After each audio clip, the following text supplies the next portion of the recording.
সবাই কেমন আছেন? আশা করি আপনারা সবাই ভালো আছেন এবং সবাই ভালো থাকেন, এটাই কামনা করি। যে যেখান থেকে আমার ভিডিও দেখছেন সকলের জন্য সবসময়ের জন্য শুভকামনা, দোয়া ও ভালোবাসা।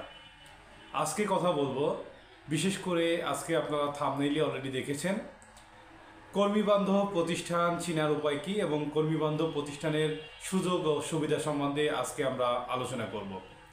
তো এই বিষয় নিয়ে আলোচনা করার আগে ছোট্ট একটি উদাহরণ দিতে চাই আপনাদের কাছে, যে উদাহরণ থেকে আপনারা খুব সহজেই বুঝতে পারবেন যে এই প্রতিষ্ঠানগুলো আসলে কর্মী বান্ধব।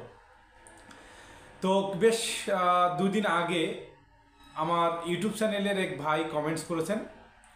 তিনি বাংলাদেশের স্বনামধন্য একটি প্রতিষ্ঠানে কর্মরত আছেন এবং তিনি খুব সুন্দর করে এক্সপ্লেইন করেছেন যে তিনি সিনিয়র অপারেটর হিসেবে কর্মরত ছিলেন একটি প্রতিষ্ঠানে।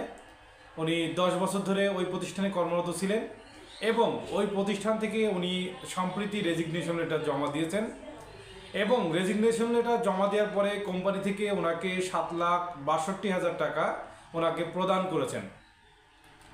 তো এই 7,62,000 টাকা ওনাকে কোম্পানি প্রদান করেছে।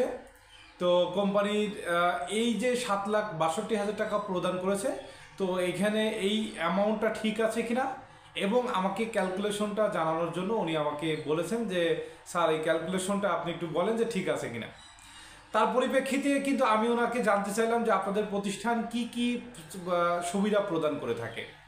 তো কর্মীবান্ধব প্রতিষ্ঠানের এই সুবিধা যে আপনি 10 বছর কাজ করেছেন, 10 বছর কাজ করার পরে আপনি রেজিগনেশন লেটার জমা দিয়েছেন, স্বেচ্ছায় কোম্পানি থেকে পদত্যাগ করছেন, তখন কোম্পানি কিন্তু আপনাকে এই সুযোগ সুবিধা প্রদান করে থাকে। এই দেখেন, এককালীন কিন্তু আপনি 10 বছরে একজন সিনিয়র অপারেটর 7,62,000 টাকা উনি আর্ন করেছে। এই কোম্পানির এই 10 বছরে 7,62,000 টাকা উনি রেজিগনেশন লেটার জমা দেওয়ার পরে উনি পেয়েছেন। তো এটাই হচ্ছে কর্মীবান্ধব প্রতিষ্ঠানের মেন সারমর্ম।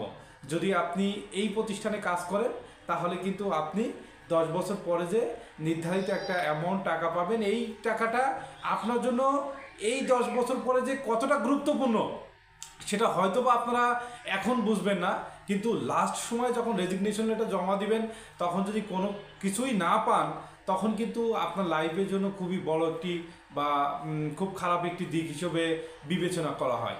তো যে কারণে কর্মীবান্ধব প্রতিষ্ঠান হচ্ছে এটাই, যেই প্রতিষ্ঠানে সকল ধরনের সুযোগ এবং সুবিধা থাকে। কোন ধরনের সুযোগ সুবিধা থাকে তাহলে আমরা একটু জেনে নিই।